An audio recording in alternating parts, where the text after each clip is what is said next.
Ezrat Hashem oublie Neder, on dédie les Zchut Alimut, les Nishmat, Moshe Shmuel Chamos Ben Mesouda Ben Hashem, Ruach Adonai Telechenu Gan Eden.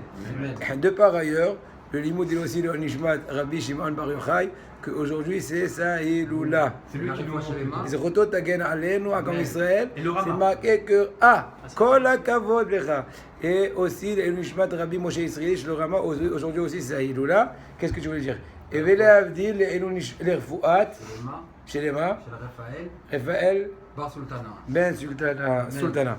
Voilà. En fait, l'autre fois, on avait commencé l'enseignement de Rabbeinu qui parlait Torah Resh Pebet, qui parlait en un mot, mais toujours, j'ai un mot, parce que je ne peux pas répéter tout, ça va être un peu, pas trop long, mais bon, je ne veux pas trop m'allonger parce que je veux embrayer sur l'écouter à la route. Et en un mot, cet enseignement cherchait à mettre en évidence l'importance de rechercher tout le temps le point positif. Je vais vous donner un exemple que ce matin en route, quand j'allais au collège, je me suis renforcé. J'ai passé au collège, il y avait devant moi une femme, ça m'a dérangé, j'ai dit attends, j'ai essayé de la doubler vite, parce qu'il y avait des émanations, et bon, c'était pas très tsanoua et tout. Mais quand je suis passé à côté, j'entends qu'elle s'est arrêtée, on fait clic, quoi, et met la tzedaka. Je dis, regarde mon point. Malgré tout ce que tu penses qu'elle est à côté de la plaque, ou elle n'est pas assez vigilante face à son apparition au niveau domaine public, elle n'a pas quand même oublié la petite pièce à la tzedaka. Vois tout le temps le point positif, et Rabbeinu a dit que de par le fait tu te souviens peut-être, par le fait que tu cherches le point positif, même dans la personne la plus basse, la plus récha, tu lui provoques, ou plutôt tu l'aides à sortir du mauvais au bon. Il a amené Rabbeinu, je vais quand même répéter le passouk très important, le passouk qui dit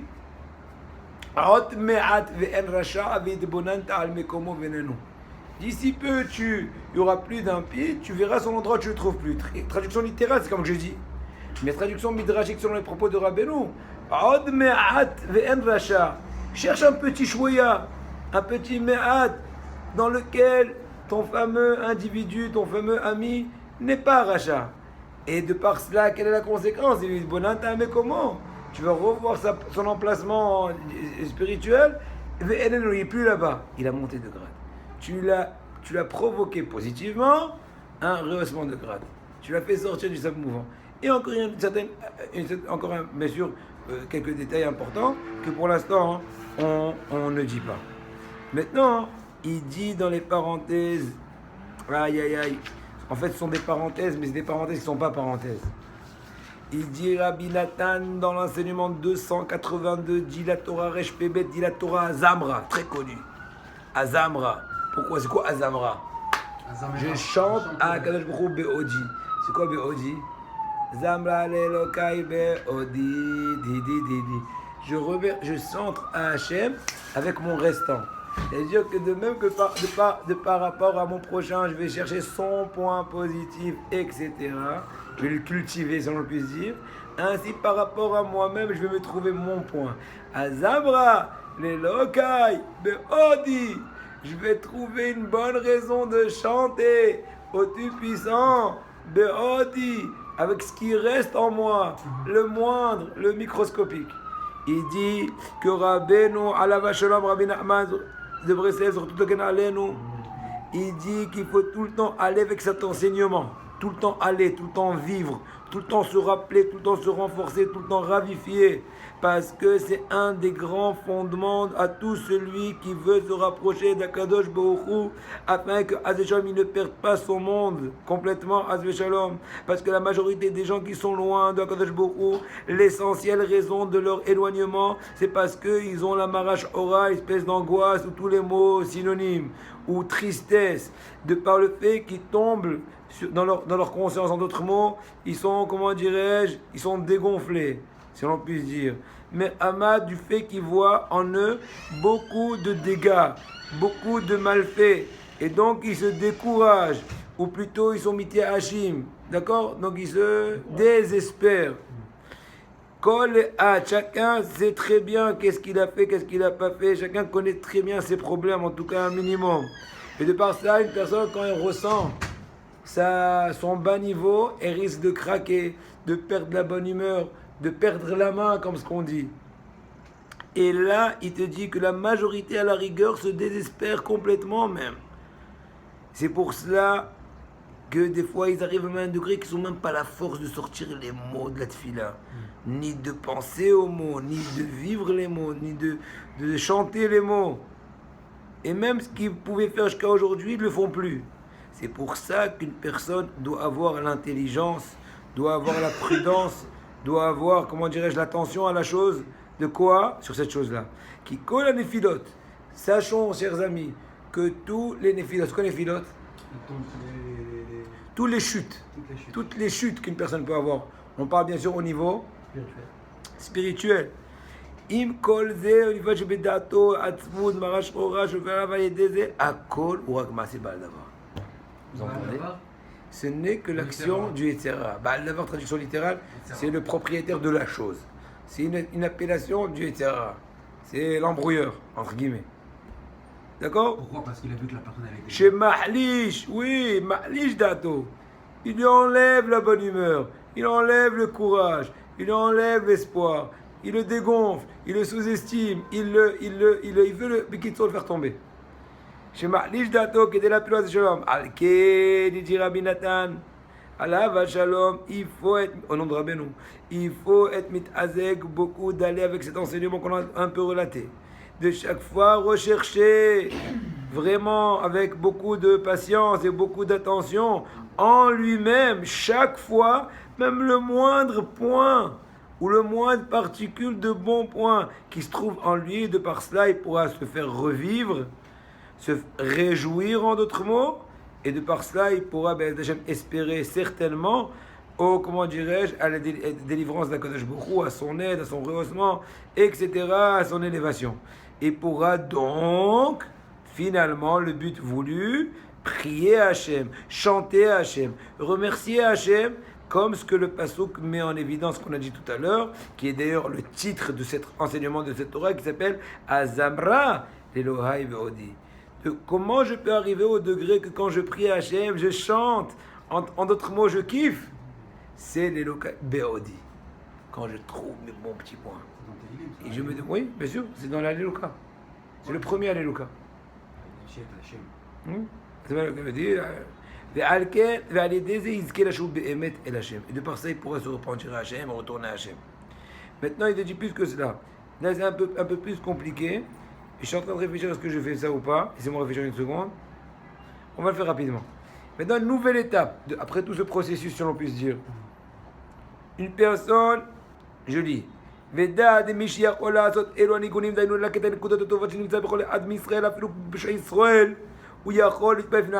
personne qui a cette faculté, qui s'est travaillé à quoi? À se trouver, à trouver à autrui des bons points, tout le temps la bonne vision, l'œil droit comme ce qu'on dit, ne pas voir de l'œil gauche, etc.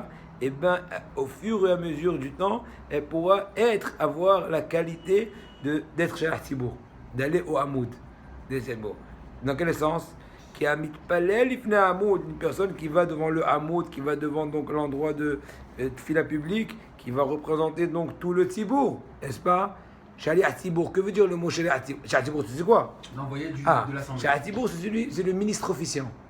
Ça va, capito? Fait. En hébreu, ça s'appelle Shaliach Tzibour, traduction littérale, c'est l'envoyé du public. En d'autres mots, quand tu fais le Kaddish, c'est toi qui dirige la musique, entre guillemets, etc. Il te dit, comme ce qu'il a dit Yaniv, il faut qu'il soit nommé, envoyé, appuyé, fondé de par tous les membres du public, du Kahal, de la communauté. En d'autres mots, plus profondément, quelle est l'idée forte qui se cache en cela? Il dira, il faut qu'il rassemble tous les points positifs qui se trouvent dans chacun de la communauté, dans chaque particulier de la communauté, dans chaque membre de la communauté. Quand tu t'habitues, toi tu es. Pourquoi? Parce qu'on a dit que la tfila et les points positifs c'est en rapport. Azamra, le Be'odi, je ne peux azamra la tfila dans le plus haut niveau que Be'odi, que quand tu sais retrouver les bons points. Les kol akudot tovot iyun ichlanim bo. Et encore plus que cela, de par cela, il pourra inclure en lui-même tous les bons points positifs. Une espèce de représentant parfait. il pourra lui donc, oui, aller et prier avec tous ces bons points, avec tout ce bien en un mot. Et c'est lui qui est le Sha'atibour, l'envoyé du public. C'est un très grand degré d'arriver à ce degré-là. Ça se travaille. C'est pas du jour au lendemain, quand t'es énervé, tu dis c'est pas grave, vous allez demain tu as un Sha'atibour idéal. Non, ça se travaille. Tellement il s'habitue à juger positivement lui, les autres, il se travaille, il vit ça, il croit en ça, il pratique ça, à un tel point, les bons points, ils vont comme être aimantés vers lui. Je lis les mots. Ils auront envie de lui. Ils seront aimantés par lui. Truc qu'il faut comprendre, hein, c'est l'air un peu spécial, mais en tout cas c'est les termes. Et ils vont, en d'autres mots, être inclus en lui. Une personne qui sait faire les chants, encore une fois, on ne parle pas d'un opéra, on parle ténor, voilà. On parle, quand il fait les chants au niveau qualitatif, spirituel, tfilatique, etc. Pas que kavanot c'est sûr, mais au niveau qualitatif. C'est lui, C'est mélodieux. Voilà. C'est pas obligé qu'il ait besoin, comme tu dis, une voix de ténor. Mais s'il a une voix qui est demi-ténor, c'est aussi bien. On parle au niveau idéologique. Qui sait juger chacun positivement. Même les plus simples, même les impies. Qui il sait retrouver. Il travaille, ça se travaille de trouver un bon point. Tu vas voir quelqu'un, un brel, excusez-moi du terme, un brel qui a fait une bêtise. Je dis non, il faut travailler. Qu'est-ce qu'il peut penser? Qu'est-ce qui peut se passer? Truc. Un exemple. Une fois, un de mes enfants, quand il était petit, il a voulu prendre de la pastèque. Ma femme lui a dit non. Du coup, comment dire la suite de l'histoire, pastèque est défoncée dans le sol. Qu'est-ce qui s'est passé? Alors ma femme, elle a cru comprendre, je crois, à un certain moment, que lui, pour l'ouvrir, comment il a fait? Déjà, elle a dit non, on n'ouvre pas. Oui, on ouvre. Ça, on ne discute pas. Et comment on ouvre? Il a dit, basket, il a faute de couteau, faute qu'il ne sait pas comment faire un truc. Alors moi, j'ai dit, attends, c'est trop chelou. Je lui ai dit, attends, bonjour, oui. Et pourquoi tu as fait ça? Qu'est-ce qui s'est passé? Non, j'ai voulu lever sur l'évier et il est tombé entre-temps et c'est éclaté. Je lui ai dit, d'accord. Donc, il s'est éclaté, c'est une chose. Mais ça n'aurait pas éclaté si tu l'aurais pris vers l'évier parce qu'on n'a même pas perdu. Voilà. J'ai expliqué tout. Donc, tu vois, j'ai essayé de trouver le point positif. C'est pas, tu l'as pas rendu vraiment en mal. Ça y est, c'est, bon, tu veux pas, touche pas à la pastèque. Bah, non. On a essayé de nuancer, de diluer, etc. C'est un petit exemple, Dan. Je laisse ta force d'imagination de trouver d'autres cas de figure. N'est-ce pas? Et de par cette force-là, on arrive à Nigunim. Pourquoi? C'est le tzaddik déjà, on parle maintenant du niveau du tzaddik, qui est à un certain niveau, qui yachol liyot hazan, d'un nouveau terme, hazan, sha'atibour. Celui qui a cette notion-là de rassemblement à point positif, qui est nécessaire, que c'est un point primordial pour l'idéal sha'atibour. Qui peut inclure en lui tous les points positifs, etc., comme ce qu'on a parlé tout à l'heure. Et qui peut trouver même des points positifs, même dans les plus loin. D'ailleurs, il va dire ça après Rabbi Nathan, c'est une des raisons pour lesquelles dans les 11 encens, on a El Benav et Levona qui sont vraiment très mauvaise odeur.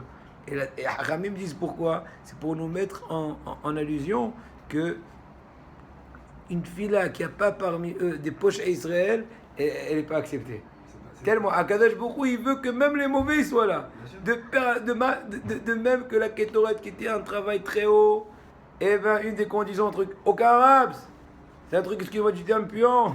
Même à Kippour. Et bien quand même, voilà la même chose. Voilà. C'est une achat importante d'être Shana Artibou.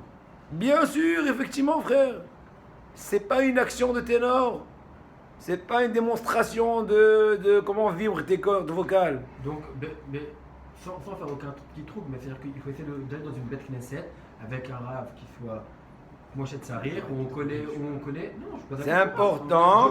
Non. Si on va dans l'endroit qu'avoir on fait la tfila, effectivement, c'est important que chez Atibour, il y a un Shohan Aour avec plein de détails, des qualités, des facultés que doit avoir chez Atibour. Bien sûr, voilà, donc c'est pas... Sim Orachaim, Simanon Gimel. Ou je crois Nouné. Ok, je peux. Il y a plein de détails. Voilà. S'il avait une mauvaise adolescence, est-ce qu'il a fait tchouva complètement ou pas et tout. C'est pas de la rigolade. Il y a des halakhot. Sinon il est inapte. À moins que c'est la guerre. C'est le fils du président. S'il n'est pas marié, Ah, le président il a la mafia. recommandé. Ah, ferme le Bet Knesset et envoie-les à la mafia. S'il est On pas va faire marié, miner à c'est la pas mafia. Je sais pas. Que dis-tu? S'il n'est pas marié, c'est pas recommandé qu'il monte aussi. Bon, il y a des détails, qui pour ou pas. Il y a des degrés. Est-ce qu'il y aurait un degré où ça serait peut-être même mieux de ne pas faire plutôt qu'avec un Shel Artibour qui serait très problématique? Est-ce que ça peut aller jusque-là dans les Ça peut aller, oui. Ça peut aller jusque-là. Mais ça dépend des limites, il faut savoir. Ah quoi. oui, après, c'est limite, quoi. Par exemple, donne un exemple. Je sais pas comment c'est-à-dire que tu pries pas. Non, oui, je pose la question. Tu pries même tout seul. On y arrive, quoi. C'est ça le fond de ma pensée. Est-ce que Et ça peut gros, aller jusque-là? un Shel Artibour qui se rase. C'est Donne un exemple. pas lui qui fait la prière pour Il toi. ne faut pas se vexer. Je pense à personne. Mais pour recherche, je pense que vous faites attention à ça. Mais un Shel Artibour qui se rase à la lame, et bien c'est un problème. Mais ça n'existe pas, ça. Ouais, il y a des questions à poser. Là, il y en aura, bon, Hachem. Ça n'existe pas. Jusqu'à nouvel ordre. Moi, je ne connais pas un Shel Artibour qui se rase avec la. On va dire que ça n'existe pas. Ouais, c'est très Gillette, j'ai deux. J'ai connu moi, Frère, à la synagogue. à double action. J'ai jamais connu un Shel Artibour qui se rase avec la lame. D'accord, mais Tu connais pas Gillette et double action? Ah, mais Gillette, j'ai deux. Je connais pas. Tu connais pas. Un Shel Artibour. Préfère ne pas connaître. Un Shel Artibour qui serait pas Shomer Shabbat, Godara fait le même. La même Hasra. chose. Oui, bien sûr, c'est chaud. Bon, en fait, c'est pas Hasra, c'est. Non. Un Shel Artibour qui serait pas Shomer Shabbat, il vaut mieux faire Yachid. Ah ouais, non, il n'est pas Shomer Shabbat, Khalat. Ok. Attends, si c'est vexation et tout. Arrête. Non, je t'explique. Alors, il faut être habile, mais il faut trouver une solution à long terme. Faut que tu sois habile, David. Non, habile. Non. Je voulais te dire d'autres choses, mais bon, c'est pas gentil. Mais là, chez Yesh, maintenant, sachez d'autres choses. Nouvelle étape. Toujours dans la même idée, bien sûr. Dans le même processus. Il faut savoir que dans chacune des générations, il y a un certain berger. Et c'est lui qui a la notion de Moshe. Et il nous a dit aujourd'hui David. En fait, il nous a dit. En fait, c'est bien connu que Rabbi Shimon Bar Yochai, c'était un nitzot de Moshe. Bien sûr. Et Rabbi Shimon, il avait un degré, je ne sais pas si j'ai le droit de dire plus haut que Moshe. En tout cas, on ne va pas dire comme ça, on va dire de façon plus propre ou plus simple. Laquelle? Moshe Rabbeinu connaissait toute la Kabbale, bien entendu. Mais il n'a pas eu le droit d'essayer de la dévoiler aux humains. Rabbi Shimon a eu quand même, oui, le droit de dévoiler toute la Torah cachée. Je peux rajouter quelque chose? Oui, C'est oui. super important. Tu Donc, peux dans rajouter la un chez Shimon. Akol, parce que j'ai un peu chaud. Bien sûr. Amen. Il y a 4 clés qu'Akadosh Baruch Hu, il a données. Les clés de la pluie, la parnassa, il y en a encore 2 autres. Vous allez le dire. Sage-femme, Les enfants, il y a C'est une clé. Ok. Tahiyat HaMetim. Ok, d'accord. Donc il a, Début de donné, Masechet Ta'anit. voilà. Il a donné des clés, il a déjà donné l'une d'entre elles au tzadikim, mais pas les 4 en même temps. Le seul, c'est pour ça qu'on vous dit par rapport à Moshe Rabbeinu, on fait même pas de toute façon, le but c'est pas de faire une route, mais peu importe. On en tout cas, raconte, le seul, il a raconte des faits sans Voilà. essayer de comprendre tout. D'accord. Le seul à qui il a donné les 4 clés En même temps, c'est Rabbi Shimon Bar Yochai. Multiclés, hein. Ouais. Donc il a les 4 clés, et c'est pour ça qu'aujourd'hui, Dafka la Refoua, Dafka la Parnassa Akol, Rabbi Shimon Bar Yochai, Yarchav et Shouet, Kol Adnaf Techot. ce matin en retournant de Méron, j'étais dans le bus, j'ai lu la fin de la Hidera C'est Rabbah la PTT. qui est en train de. Hazak, le DF. Et. Tu entends? La Hidera Rabbah, je vous ai expliqué hier, c'est quoi? Kilo. Et là-bas, on raconte comment Rabbi Shimon il est niftar. Ah, c'est incroyable. Parce que Rabbi Shimon est arrivé au mot Chaim, et il a arrêté de parler. Et Rabbi Tzak était en train d'écrire ce qu'il disait, il entend un silence, il essaie de voir Rabbi Shimon, il n'arrive pas à le voir parce qu'il y a un éclat de lumière. Il n'arrive pas à voir Rabbi Shimon. À un certain moment, il a pu voir, et il a vu que Rabbi Shimon était niftar. Et il souriait. Et à ce moment-là, il y a une grande panique, ils ont voulu tous rentrer s'occuper de lui. Et Rabbi Shimon leur a dit auparavant, il n'y a que les 7 amis. Il dit, il y avait même une chamaille, comme ça il dit le Zohar, entre les gens, je crois, de Tzipori et les gens de Mérona, de Méron. Les gens de Tzipori sont ramenés à Chavra Kadisha. Allez, les gars, on prend Rabbi Shimon, allez, hop, faire un bon tombeau, tu vois, truc, classe. Les gens de Méron ont dit, mais non, il est là, Méron, on va le prendre, truc. En fin de compte, ils ont eu gain de cause, les gens de Méron, il a été enterré à Méron. Comment ils ont eu gain de cause? Il n'y a pas eu besoin de se chamailler. Le cercueil, il n'y a que Rabbi El-Hazar et Rabbi Abba, je crois, qui sont occupés de lui, qui est le droit de le mettre. Et le cercueil, c'est autoporteur. Je connais les autoporteurs en physique. Truc. Autoporteur. À quel âge il est? Je lui dis pas, je sais où aller. Il arrive à la mer jusqu'à aujourd'hui. Et... On sait à quel âge il est Utah? Je ne sais pas, peut-être, je sais pas. On sait que Rabbi Akiva c'était 120 ans. J'ai entendu 120 ans ce matin, mais peut-être que je me suis trompé. Je ne sais pas. Rabbi Akiva 120 ans. Veda, et donc dans chaque génération, il y a une certaine notion de berger, notion de Moshe. C'est lui qui est le berger, Mehemna, c'est comme Mehemna, Ne'eman. Dévoué, si on peut dire. Et c'est, en d'autres mots, c'est aussi le berger qui va construire le Mishkan, le tabernacle. En d'autres mots, le siège de la sainteté. N'est-ce pas? Vous comprenez pour l'instant. De même que Moshe, dans l'historique, a construit, a dirigé la construction du tabernacle, le lieu de, si on peut dire, de la sainteté. Ainsi, chaque génération a une notion de tzaddik qui rassemble tous les points positifs, tatasi, tatasa, et qui va créer une espèce de notion de tabernacle, n'est-ce pas? Veda, shitinokot shel bet rabban, mekabli mehevel piem shen bohet, miseh mishkan. Les enfants qui étudient dans le Talmud Torah, les petits agneaux, les petits tzaddikim, que la buée qui sort de leur bouche, le souffle qui sort de leur bouche, c'est un souffle qui n'a pas goûté la faute. En d'autres mots, pur. Et bien, ils puisent leur force de la notion mishkanique, la notion du tabernacle idéologiquement, au niveau spirituel, à chaque génération. C'est pour ça que c'est marqué dans nos sages que quand l'enfant commence à lire, il est souhaité de lui apprendre les premiers mots de Torah dans le Chumash Ger Vaikra. Umat'il min Vaikra el Moshe. Le Chumash Vaikra. Aujourd'hui, on ne le fait pas toujours parce que c'est difficile, kol hakavod, mais en tout cas, dans l'idéal, on va dire la vérité, jusqu'à détail. Et bien, la vérité, c'est qu'il faudrait, selon nos sages, commencer par Vaikra. Maintenant, plus que ça, vous savez très bien que le mot Vaikra, il dit Rabbeinu, le Aleph du mot Vaikra, il est en petit, il s'appelle Aleph Zeira, qui Vaikra medaber migmar akamat mishkan, shazkrao Hashem itbarar vit'il edaber imom mishkan, ועל כן משם מתאימים המתינוקות, כי משם מקבלים מבל פיהם, ומשם מתאים קורות להיכנס לתוך התורה. Écoutez un truc extraordinaire, chers amis. Dan, le mot Vaikra, ça veut dire il a appelé. En fait, c'est le premier mot du 3e livre des 5 livres des Pentateuque. N'est-ce pas? Il y a la Genèse, l'Exode, le Lévitique, ensuite les Nombres, ensuite le Deutéronome. Deutéronome. Alors, Hassan, j'ai pas dit ces mots-là, ça fait au moins 18 ans. C'est vrai que moi, je l'ai moi. Ridouche. Non mais c'est marrant parce qu'il donne un, entre guillemets, il donne un nom plus logique au livre. Parce que Lévitique par exemple pour Vaikra, on se rend compte que toute la Keuna elle est expliquée dans Vaikra. Oui, effectivement. Toute Bon, la Keuna. je ne sais pas à quel point ils sont appuyés ces traductions, parce que chez moi, traduction littérale, les noms, l'Exode. Bon, je comprends, c'est pas faux. Mais est-ce qu'on a le droit de traduire de façon, comment dirais-je, approximative? Tous les livres et les parachutes, c'est même pas les livres qui les ont, c'est les... Oui, c'est d'autres choses. C'est les Pesukim, c'est d'autres choses. En tout cas, je ne vais pas perdre l'idée, aidez-moi. Le mot Vaikra, eh bien, un petit Aleph. Quand on dit petit Aleph, c'est un petit enfant. Petit enfant.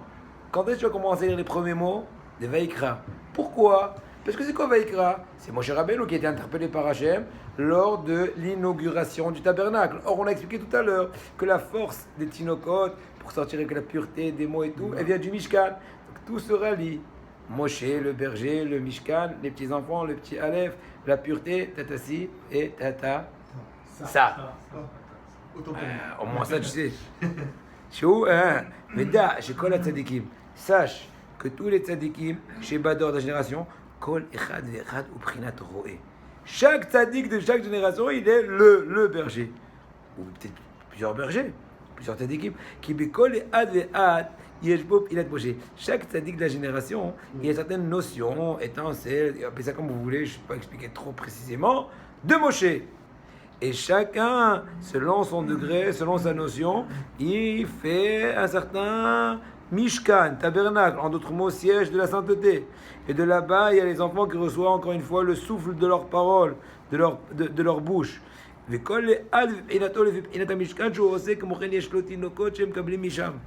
Plus il travaille, plus c'est un plus grand Talmud Torah, entre guillemets. Il a une plus grande école d'élèves. Plus il est haut, plus il est fort, plus il travaille, bien le tzaddik, il a un plus grand nombre d'adhérents positifs. Nimtsa, résumons, il dit Rabbeinu. Il se trouve que chez l'école Ad Sartinokot, à chaque tzaddik de la génération, il est responsable, il est détenant, on ne dit pas détenant, et dépositaire, il possède un certain nombre d'enfants. C'est lui qui va leur mettre du benzine spirituel. Hein? On a déjà parlé, ça dans une des Torotes, que la responsabilité de l'humanité est distribuée dans les tzadikim. D'ailleurs, si tu veux, j'ai pas ici, je te ramène les mentions. Hazak, kol hakavod. Il n'y a rien à dire, tu es balèze. Chez le collègue Ad Digador, ça te le coach, il est en train de te doubler. Remets-toi alors.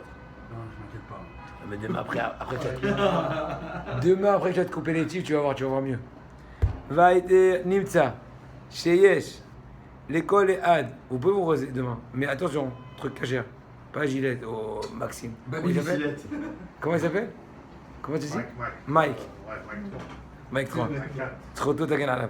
בכל א' בפעינתו, בפעינת המשכן שהוא עושה, il dit maintenant, וזה פעינת מה שאמרו אבותינו. incroyable. C'est marqué dans nos sages, dans le Masechet Shabbat, Aflamet Gimel Amoud Bet. Ah, Lag BaOmer. Shabbat, Amet Gimel Amoud Bet. Je l'ai pas fait exprès. Bientôt c'est Shabbat. Je dis Lag BaOmer. Ah, Hazak. C'est marqué chez Mishmor que les Tinokot, les jeunes enfants, des fois ils sont ni de passim, ils sont attrapés, entre guillemets, Hachem Mishmor punis à cause des fautes de la génération. Donc c'est nous, Hazve Shalom, qui devons faire tchouva. Pas faire tchouva, mais je me raconte sur tout. Maintenant, pourquoi il dit ça? C'est marqué dans. On va voir, interrogation. Ura'iat Gediot Ech Abishkat Elohim. Shira, je t'ai rattrapé. Baba, 15. 15 ans. Ça s'appelle 15 ans. Ouais, 15 ans. Faites le cerf. Ura'i et Gediot Ech Abishkat Elohim. Traduction littérale qui est marquée dans le Sharejim. Va, comment dire, donc faire une action de berger pour tes petits, pour guider, voilà, très bien, tes petits agneaux. Al Mishkenot Aroim. Mishkenot Aroim, c'est-à-dire le lieu où on va aller à l'état, où vont siéger, habiter, pâturage, ou plutôt ils vont aller s'abriter, les agneaux, etc. Mais le mot Mishkan, Mishkenot, c'est aussi Mishkan. Donc on voit que Gidiotaïr, les Gdim, qui dépendent du Roé, alors ils dépendent aussi du Mishkan. Ça veut dire Oraï, et Gidiotaïr Mishkanotaïm, mais on a plus que ça. Plus que ça. Le mot Mishkanot, mis à part le fait que ça veut dire un lieu d'abri, c'est aussi le mot en hébreu, la même racine du mot Mashkon. Mashkon, c'est un gage. Donc, Hazve Shalom, on dit que ces Gdaïm, des fois, ils sont pris en gage. À cause de l'histoire du Roé, etc. אך לדע כל זאת, דיינו לדעת כל צדיק איזה הם תינוקות לשכם הרוב, כמה הם מקבלים ממנו, דקות פנינות שיש באמת finir, כן, שיש בזה, והדור שיבוא מהם עד סוף. Maintenant, comment on peut savoir qui est le tzaddik et combien il est responsable d'enfants et quels enfants et à quelles conséquences dans la future génération qui vont être engendrées de ceci, de cela? Il te dit, ça, כן? Une personne qui peut arriver à la faculté du travail qu'on a un peu relaté tout à l'heure, d'arriver au degré de faire des nigunim, de par le travail, trouver des bons points, etc. C'est elle qui aura la possibilité de faire tout ce travail-là, des enfants, etc. Où il peut savoir quel enfant, par rapport à qui, à quel degré. Vezesod, on finit l'enseignement de Rabbeinu en disant, c'est le secret. Ce qu'on dit, quand on dit le mot sod, ça veut dire secret. Ça veut dire aussi, c'est le fin fond de l'intention de quoi? De ce qu'ils ont dit nos sages. Quoi? Dans la Mishnah Masechet Shabbat. Que quoi? On parle là-bas que Shabbat, on n'a pas le droit de lire à la lueur de la bougie, de peur que tu vas t'oublier, pas de la bougie, en fait, d'un réceptacle d'huile avec une flamme. Parce que la bougie, peut-être c'est différent. Peu importe. D'accord? On n'a pas le droit de lire à la lueur de la bougie. Pourquoi? Tu risquerais de t'oublier parce que tu es approfondi et tu vas un peu bouger pour ajuster. Et entre-temps, quand on ajuste, on enfreint les interdictions, soit d'allumage, parce qu'on ravive, ou d'extinction, quand on éloigne par inadvertance, etc. D'accord? Mais par contre, la Mishnah continue en disant Be'emet amrou, rabotenu, nos sages ont dit. Mais pardon. Hazan, ro'e chatikot goyim. Le Hazan, il peut voir où les enfants lisent. En d'autres mots, qu'il est en train de les enseigner le Shabbat. Je sais pas, il leur fait Shnemo, Mikra, Atagou, j'en sais rien. Il veut un peu superviser de temps en temps. Donc il peut voir, ouais, à la lueur. Mais dans la vraie raison, je vous dis entre parenthèses pourquoi. Parce que tout ce que Arabim m'ont interdit de voir la lueur, ce n'est qu'une chose que tu as besoin de beaucoup t'approfondir et que tu connais pas très bien. Donc tu as vraiment besoin de la lueur. Et elle est aussi emprenante. Et donc je risque d'oublier. Mais c'est une chose que tu connais presque par cœur. Juste tu t'es justement khafif, c'est bon. Ça c'est la vraie raison hydratique. Maintenant, midrashiquement, pour finir avec une petite cerise. À savoir, il dit le Hazan. Traduction littérale, c'est Shatibour ou l'enseignant, ouais, le dirigeant. Mais tu dis que le mot Hazan, pourquoi on appelle Shatibour, pourquoi on appelle, j'en sais rien, le Moré ou le Rébi, j'en sais rien. Pourquoi on dit Hazan, il te dit Rabbeinu, Dainoumi. C'est pas marqué ça. Maintenant, moi j'imagine. J'essaie de décortiquer si je travaille. Il va vous expliquer la Mishnah, comment elle est. Et la vraie raison du dîn. Et après, essayer de comprendre pourquoi il a dit Hazan et pas ça. Et maintenant, Rabbeinu, il parle. Hazan. Le mot Hazan, personne qui sait faire des nigunim, des musiques, des mélodies, etc. Plus que ça, il peut voir. Qu'est-ce qu'il dit la Mishnah? Traduction littérale, on l'a expliqué. Le Hazan va voir. Mais plus que ça, quand tu as la force de faire les nigunim, parce que tu juges positivement, tu rassembles tous les points positifs. Est-ce que tu arrives à quel degré Rabotai? Tu peux, toi, le véritable. Pourquoi? Parce que tu es roé et tu sais où sont les enfants, où ils lisent. Ça veut dire quoi? Et tzadik et mekablim. Tu sais où ils lisent. Ça veut dire tu sais de quel tzadik ils reçoivent leur force de la Torah de par le Mishkan et de par tout ce qu'on a expliqué. J'ai voulu aujourd'hui entamer aussi le côté Wara, le côté Halachot qui est vraiment basé sur ça. Je vais juste dire un tout début, après, pour donner un peu l'eau à la bouche, comme ce qu'on dit. Et Bezrat Hashem, la semaine prochaine, quand on nous aidera, on continuera Bli Neder. Alors, Rabbi Nathan, c'est bien connu qu'il a institué, il a rédigé le livre L'Ikouté Halachot, qui est basé sur les enseignements. L'Ikouté Halachot, ouais, il faut changer en truc, et qui est, il faut mettre en négatif, tu as pigé. C'est comme ambulance quand tu le vois à l'envers. Voilà. Et donc, il a pris les halachot, alors une après l'autre, et il va développer de façon midrashique, hassidique, selon les bases des enseignements de Rabbi Nachman. Et voilà qu'à notre grande chance, le premier halakha Aleph de Rachaim, qu'est-ce qui est marqué? Dan, premier halakha. Il faut se renforcer comme un lion, de se lever le matin au service divin. Que c'est lui qui doit réveiller le matin. En d'autres mots, il faut qu'il se lève tôt. Il ne faut pas qu'il est cocorico à 10h du matin. Et Rama, il continue. Le Rama, aujourd'hui, la Lioula du Rama. Il dit, le Rama, Shiviti, Adonai, Nerdi, Tamid, Zekla, Gadol, Batoire, etc. Tout le temps, voir devant lui le nom d'Hachem. En d'autres mots, la providence et que tu lui diriges tout, etc. Tout le temps, c'est une des grandes bases, etc. Et là, Rabbi Nathan, il va faire un résumé. Voilà, récapitulatif, Hazak. Un résumé du fameux enseignement qu'on a lu pendant 2 cours, qu'on a étudié pendant 2 cours autant qu'on a pu. Et sur cette base-là, de voir le point positif avec toutes les conséquences positives qu'il y a de cela, il va te expliquer qu'une personne, quand elle dort, c'est le sombre. Il est en train de dormir, c'est la nuit, il sent mal, il est dégonflé, il faut qu'il se renforce, et comme le matin, c'est voir les points positifs, etc. Voilà, je vous dis pas plus.